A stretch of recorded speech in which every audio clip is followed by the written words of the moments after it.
For those interested in competencies and assessments, here is an interesting debate. Competence vis-a-vis competency. Have you ever found yourself tripping over the words competence and competency? You're definitely not alone. In everyday conversation, we use them interchangeably to say someone is good at their job. But in the world of HR and organizational management, they actually have distinct, important meanings. Let's break down the difference. Competence is actually the big picture, the what. Think of competence as the broad foundational ability to do something at a basic level. It encompasses your overall proficiency to fulfill the responsibilities of your role. As an example, if you're a project manager, your general ability to successfully take a project from start to finish is your competence. Or on a simpler level, passing a spelling test shows your competence in spelling. On the other hand, competency is the specific building block, the how. If competence is the big picture, a competency is a specific targeted building block that makes that big picture possible. It refers to the observable behavior, skills, and characteristics you use to get the job done. At a scientific level, what is the science? A competency is how you actually manifest and apply your knowledge, skills, learning, and life experiences on the job. These are visible, observable acts that are heavily influenced by your organization's culture, leadership, technology, and work environment. Defined by Sherman, 2004. As an example, earning a computer science degree gives you specific competencies in coding. Similarly, communication, critical thinking, and teamwork are all individual competencies that make up a great leader. The computer science degree is a competence, and the application of behaviors that you use in order to learn to code is a competency.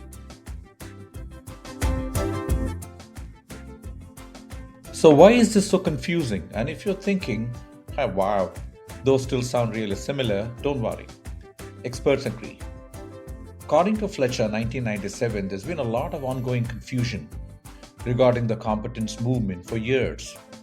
Professionals constantly debate how to map and measure these traits, what frameworks to use, and how they actually apply to HR and performance assessments.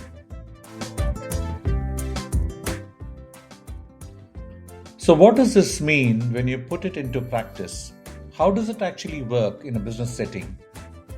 Payne, 1992, helped clear things up by identifying a few key principles that support the concept of competency. 1. It's all about action. Competencies aren't just what you know, they're defined by the behaviors and actions that actually lead to outcomes. It's a real-world manifestation of applying your knowledge, practicing your skills, and influencing others. Second, they can be measured. We can validly measure a person's competencies using behavioral standards ratings, essentially evaluating your proficiency against an absolute standard. Third, they are highly dynamic. Competency measures aren't perfectly rigid or set in stone.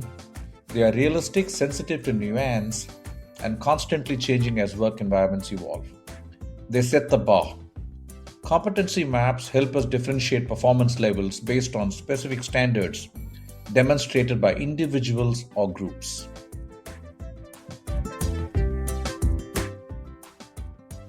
Interestingly, let's look at what dictionary and the experts say. Let's take a quick step back and look at the official definitions. Here is how the terms break down. Competent. This simply means being properly qualified, capable, or adequate for a specific purpose. Interestingly, it often carries the weight of public understanding, almost like an unofficial certification of your abilities, like when we call someone competent. On the other hand, competence, which in turn converts itself into competency, is the state of being adequately qualified or having a specific range of skills and knowledge that you actually demonstrate through your behavior. Essentially, it says that just because you're competent doesn't mean that you can demonstrate that into competence, because for competence, you need behaviors. An interesting fun fact, the root of these words come from compete, which means to strive against others to attain a goal, an advantage, or a victory.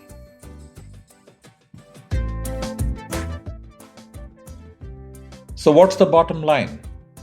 Here's the easiest way to remember the difference. Competence is an ability based on a work task for a job output. It's your overall capability. Competency is the specific behavior, skill, or application used to produce that result. In other words, demonstrated behaviors. In everyday chat, clearly feel free to use them interchangeably without stressing. But if you're building an HR framework or focusing on specific skills needed for success in a role, competency is the word you're looking for. Because you cannot explain to people that just because they're competent doesn't mean that they're displaying their competence on the job. In other words, if someone had to tell you that, look, I have a master's program in computer science, doesn't mean that you're a smart professional in computer science unless you demonstrate that learning while on the job, off the job, or in any situation that you're in. I've cited this reference in my book, Competency-Based Human Resource Management, The Future of Work, published by Himalaya Publishing. Thank you for watching.